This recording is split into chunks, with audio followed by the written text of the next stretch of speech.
Islam pada dinasti Abbasiyah atau Islamic Golden Age adalah suatu masa di mana peradaban Islam menghasilkan banyak ilmuwan dan para filsuf hebat yang berkontribusi besar terhadap perkembangan teknologi dan kebudayaan.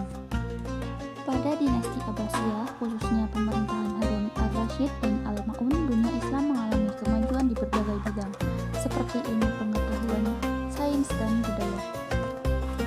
Sekitar abad ke-8, bangunan bersejarah bernama Bait al-Hikmah yang dalam bahasa Indonesia kita kenal dengan Rumah Kebijaksanaan atau House of Wisdom selesai dibangun. Bangunan ini menjadi pusat studi perpustakaan sekaligus universitas yang sangat berpengaruh bagi perkembangan ilmu pengetahuan dunia. Zaman kerajaan Islam lahir dari berbagai faktor yang saling terkait.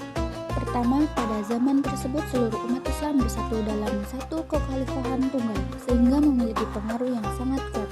Pengaruh utamanya yaitu dalam bidang ekonomi dan perdagangan, di mana para pedagang sampai ke seluruh penjuru. Saat pedagang itu kembali ke Timur Tengah, mereka turut membawa serta penemuan dan ilmu pengetahuan baru dari tempat-tempat yang sebelumnya mereka kunjungi. Kedua, mereka dipimpin khalifah-khalifah yang menjunjung perkembangan sains, logika, dan rasionalitas.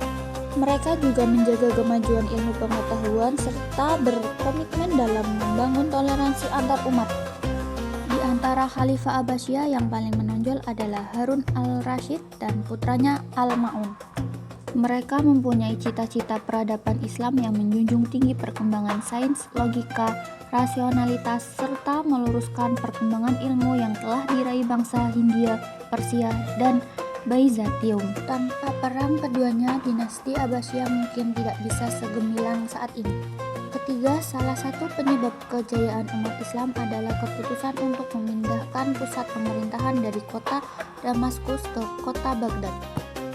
Saat masih di kota Damaskus, ilmu pengetahuan Islam mendapatkan banyak pengaruh dari ilmu pengetahuan Yunani dan Romawi. Setelah pindah ke kota Baghdad, ilmu pengetahuan Islam memperoleh tambahan lain seperti ilmu pengetahuan Persia, India, hingga Tiongkok.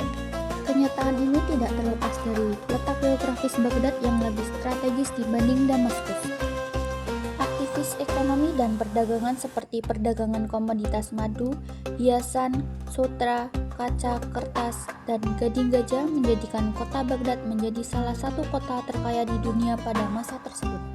Kekayaan ini membuatnya mampu mendukung berbagai proyek perkembangan iptek yang sampai hari ini sangat berpengaruh di dunia. Berkembangnya Baghdad atau Irak dan Bukhari, Uzbekistan sebagai pusat perdagangan menjadi daya tarik tersendiri bagi para pelancong termasuk kaum cendekiawan. Hal ini turut mempengaruhi munculnya para ilmuwan jenius dari dunia Islam yang nantinya akan melahirkan berbagai macam karya yang sampai sekarang masih kita gunakan. Ilmuwan-ilmuwan ini antara lain seperti Ibn Sina, seorang polimer jenius dari Uzbekistan yang namanya menjadi terkenal karena mendalami berbagai ilmu pengetahuan baik filsafat, astronomi, kedokteran, dan lain-lain. Salah satu karyanya yang terkenal adalah di bidang kedokteran yang berjudul Al-Qanun Al-Tibb. Karya ini sangat berpengaruh dan menjadi salah satu buku terpenting bagi mahasiswa kedokteran. Zaman dinasti Abbasiyah dianggap sebagai masa keemasan dan kejayaan Islam. Para khalifah dalam konteks politik sangat berpengaruh dan juga sangat menghargai ilmu pengetahuan. Dinasti ini memainkan peran penting dalam gerakan penerjemahan karya-karya penting. Aktivitas literasi baik membaca maupun menulis pada masa Abbasiyah dilakukan dengan sangat giat. Oleh karena itu, tidak mengherankan bahwa periode tersebut melahirkan banyak cendekiawan muslim yang berperan dalam kemajuan ilmu pengetahuan dan agama. Pada masa ini, bahasa Arab mengalami transformasi menjadi bahasa utama untuk pertukaran ide dan pengetahuan di wilayah yang dikuasai oleh Daulah Abbasiyah. Pemerintah Abbasiyah secara aktif mendorong terjemahan besar-besaran karya-karya klasik dari Yunani, Persia, dan India ke dalam bahasa Arab di Bait al-Hikmah. Langkah ini membuka akses terhadap pengetahuan dan filosofi dari berbagai peradaban.